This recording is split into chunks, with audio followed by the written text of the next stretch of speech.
Now we go into the understanding of module 4, and the contents of module 4 are as follows. So here we will look into sequential circuit design and dynamic logic circuits. In the earlier topic, that is module 3, we had a discussion on combinational circuit design.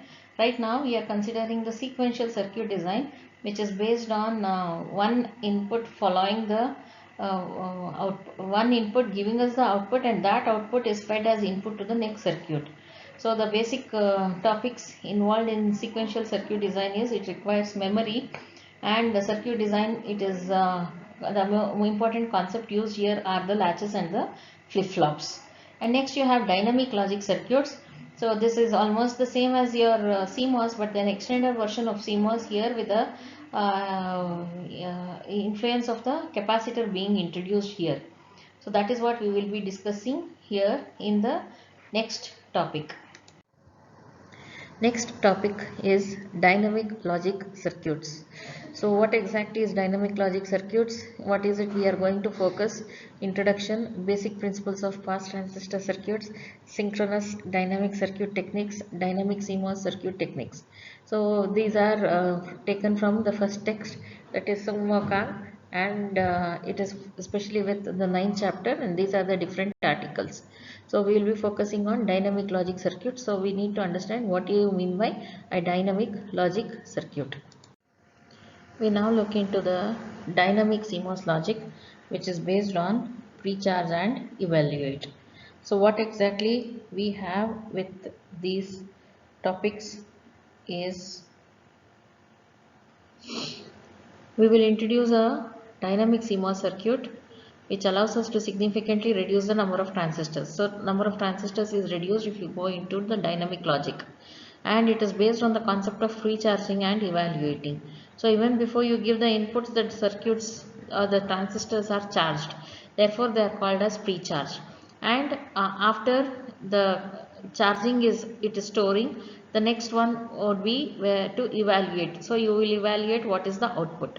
So the circuit operation is based on pre-charging and the output node capacitance, and subsequently evaluating the output level according to the applied inputs. Both of these operations are scheduled by a single clock signal. There will be only one clock signal which drives one NMOS and one PMOS transistor in each dynamic stage. So how does this circuit look? Look at this circuit. So this is your compound gate, which has three devices in series and two devices in series, and these two are in turn in parallel.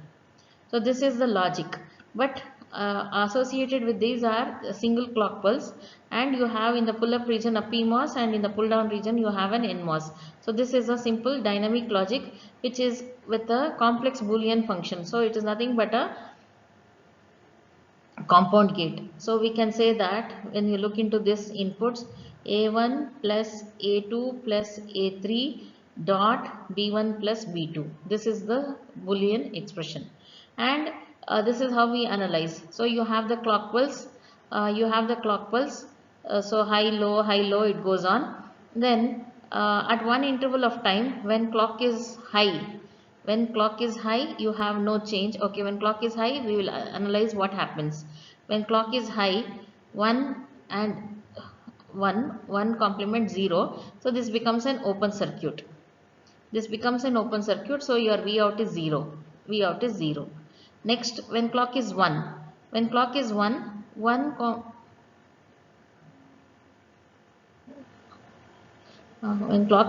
it becomes an open circuit, and yeah, that is what. Yes, when clock is low, when clock is 0. Clock is 0 in the sense your NMOS is completely off. So there is no impact of the NMOS device in this. Now what is the status of your PMOS? When it is 0 complement 1, therefore the device is on. If the device is on, what happens? Entire VDD has a path to flow. It comes here. Next, what is the logic at this level? It would be logic 1, or in other words it would be VDD. So at the output, your charge, if you have the load capacitance, it would be charged to VDD, because the node at this particular point would be charged to complete VDD, and like subsequently the capacitor is also charged to high. Then it flows. The current tries to flow based on the conditions of the inputs, but whatever happens, finally you have an open circuit and therefore there is no path to go. So when it is 0, your PMOS is on and your output will be based, whatever is your output, it will be high, it will go to the high. And this is how it works. So when you say even before you have any impact of the inputs, your device is on, so the capacitor here is charged. This charge will in turn make this device as pre-charge. Therefore we have a suffix as MP. Next, when your phi is 1, you will have, when phi is 1, you have the evaluate phase. So when phi is 1, your NMOS is on, and when your NMOS is on, depending on the inputs, you will evaluate what is the output existing. So this is how the dynamic logic works. So when the clock signal is low, pre-charge phase, the PMOS transistor, yes, as I told you, PMOS is on and NMOS is off. NMOS is given as ME, evaluate, and pre-charge PMOS is given as MP because it is pre-charge. So the parasitic output capacitance of the circuit is charged up to the VDD value because of the PMOS device. And the input voltages are also applied during this phase, but they have no influence, and still ME is turned off because there is no influence of the input. When the clock signal becomes high, the pre-charge transistor turns off and ME returns on. So the output voltage may now remain at logic high level or drop to logic low depending on the input voltage levels. So this is how we have to analyze the dynamic logic. If the input signals create a conducting path between the output node and the ground, the output capacitance will discharge. Alright, if the inputs create a conductive path, provided all the three inputs we found there, A1, A2, A3 and B1, B2, if they are on, then there is a conducting path for the entire logic to go to the 0 provided ME, the bottom NMOS transistor, is on. Then the voltage would be 0 volts because it has a path to discharge. So the final discharge output level depends on the time span of the evaluation phase. For how long the evaluation phase is there. If the evaluation phase is small, it will take within a less time it has to go to the discharge, but it will take time to get discharged. Therefore, V0, in otherwise V0 remains as VDD.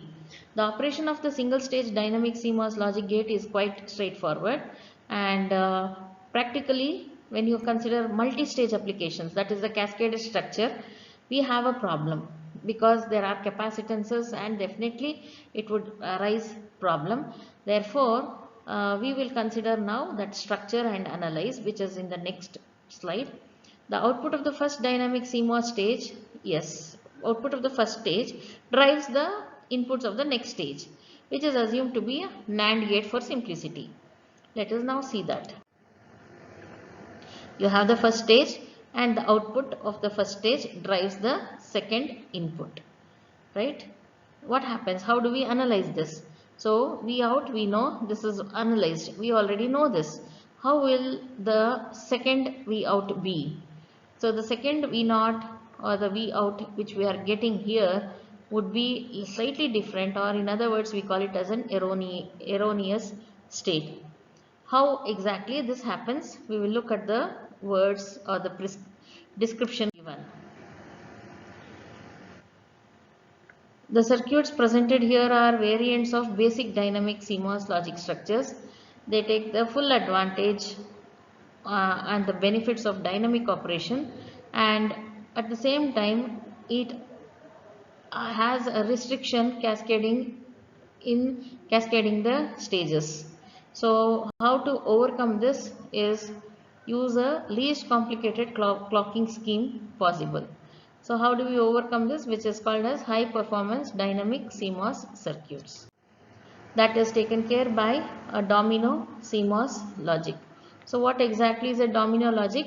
You have the dynamic stage logic followed by an inverter. So dynamic stage, this is your dynamic stage, pre-charge and evaluate, and this output is fed into a inverter. So domino is nothing but a dynamic with a inverter. A dynamic CMOS logic gate such as one shown in figure is cascaded with a static CMOS inverter that forms the domino logic.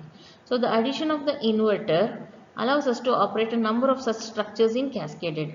So whenever you have a cascaded structure of dynamic, there creates a problem, and therefore use a high performance circuit with the help of an inverter, and that will help us to have a cascade structure. What is the purpose of the inverter? The inverter is going to store the information. Therefore, till the arrival of the next input, your information is stored, and that is where it will not get discharged because of the pre-charge capacitance value, clock signals. So that erroneous results can be overtaken. So the output node of the dynamic CMOS is pre-charged to a high logic level. Okay, this is what we have understood. The inverter output can also make at most one transition during the evaluation phase. So regardless of the input voltages applied to the dynamic CMOS stage, it is not possible for the buffer output to make a 1 or 0 during evaluation phase. So that is taken care here. So the problem in cascading conventional dynamic CMOS stages occurs when one or more inputs of a stage make a 1 to 0 transition. So whenever it is coming from 1 to 0 transition, that is during evaluation, there are errors. Therefore, we need to build a system by cascading domino logic circuits. That helps us to turn off during the pre-charge phase. During the evaluation phase, one buffer output can make one more transition, and thus each input of all subsequent logic stages can also be made. So in a cascade structure consisting of several such stages, the evaluation of each stage ripples the next stage evaluation, similar to chain of domino. This is called as domino CMOS plus logic. So this is the cascaded domino CMOS. Everywhere you have an inverter, it is fed to one extent. So this has a reduction of number of transistors, and you have 8 input Boolean algebra or 8 input Boolean function A, B, C, D, G, H. So how this looks in Boolean function or a compound function in domino logic is shown in the next slide. Yeah, you have initially you had it as 1, 2, 3, 4, 5, 6, 7, 8. 8 inputs. So right now AB is in series. In the pull-up they will be in parallel. This is in series. This will be in parallel. Everywhere whatever is in series will be in parallel, and this is your domino logic.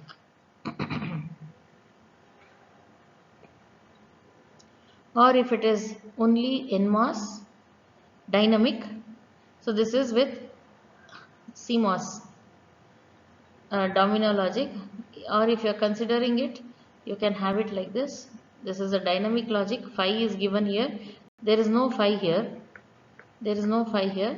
You have phi here means it is a dynamic logic, and it is how it is represented.